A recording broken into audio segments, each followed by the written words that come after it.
பிரபாஸ் கதமம் சேனலை சப்ஸ்கிரைப் பண்ணி bell ஐகானையும் click பண்ணிக்கோங்க. தேர்தலுக்காக கச்சத்தீவு பிரச்சனையை பற்றி பிரதமர் மோடி பேசுகிறார் என நாம் தமிழர் கட்சி ஒருங்கிணைப்பாளர் சீமான் மதுரையில் பேசியுள்ளார். தமிழ்நாட்டில் +2 விடைத்தாள்கள் திருத்தும் பணி இன்று முதல் துவங்க உள்ளது. மொழிப்போர் தியாகிகளை கொச்சைப்படுத்திய அண்ணாமலையை விரட்டி அடிப்போம் என கனிமொழி ஆவேசமாக பேசியுள்ளார். கச்சத்தீவு நமது அரசுரிமை, அதை இலங்கைக்கு கொடுக்க தமிழ்நாடு சம்மதிக்காது என கலைஞரின் போராட்டங்களின் தொகுப்பு. சுங்கச்சாவடிகளில் கட்டண உயர்வு திடீர் நிறுத்தம் மத்திய அரசு அறிவித்துள்ளது. அரசு ஊழியர்களின் கோரிக்கைகள் நிறைவேறும் காலம் கனியும் என இந்து தமிழ் திசை நேர்காணலில் முதல்வர் ஸ்டாலின் உறுதியளித்துள்ளார்.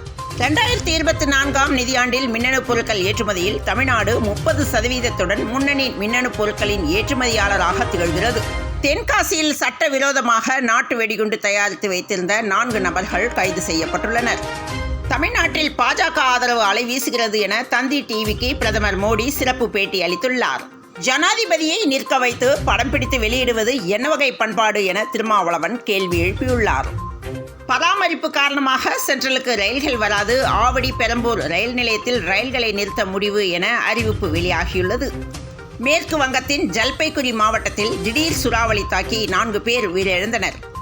ராமேஸ்வரம் தனுஷ்கோடியில் திடீரென கடல் சீற்றம், சுற்றுலா பயணிகள் செல்ல தடை விதிக்கப்பட்டுள்ளது.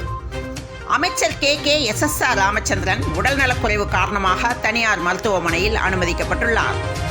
உதவி பேராசிரியர் பணிக்கான செட் தகுதி தேர்வுக்கு பட்டதாரிகள் ஏப்ரல் 30ஆம் தேதி வரை விண்ணப்பிக்கலாம் என்று அறிவிக்கப்பட்டுள்ளது.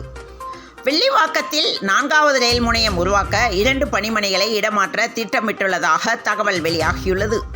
ரயில்கள் மீது கல்வீசியது தொடர்பாக சென்னை ரயில்வே கோட்டத்தில் இந்த ஆண்டில் 20 பேர் கைது செய்யப்பட்டுள்ளனர். ரயில் மீது கல்வீசுவோர் மீது கடும் நடவடிக்கை எடுக்கப்படும் என்று சென்னை ரயில்வே கோட்ட அதிகாரிகள் தெரிவித்துள்ளனர்.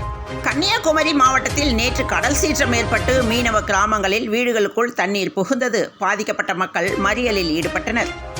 விவசாயிகளுக்கு நன்மை செய்தது அதிமுக அரசுதான் என எதிர்க்கட்சித் தலைவர் பழனிசாமி பெருமிதம் கொண்டுள்ளார்.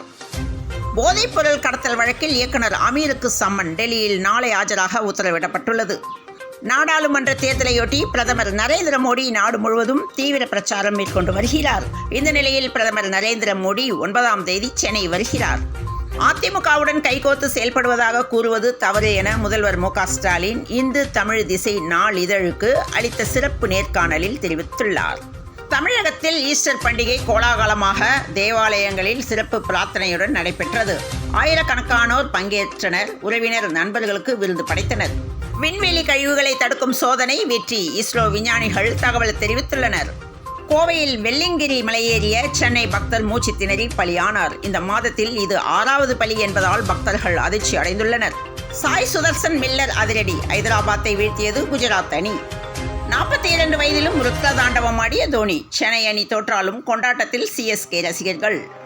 விசாகப்பட்டினம் மைதான ஊழியர்களுடன் MS தோனி புகைப்படம் எடுத்துக்கொண்டார்.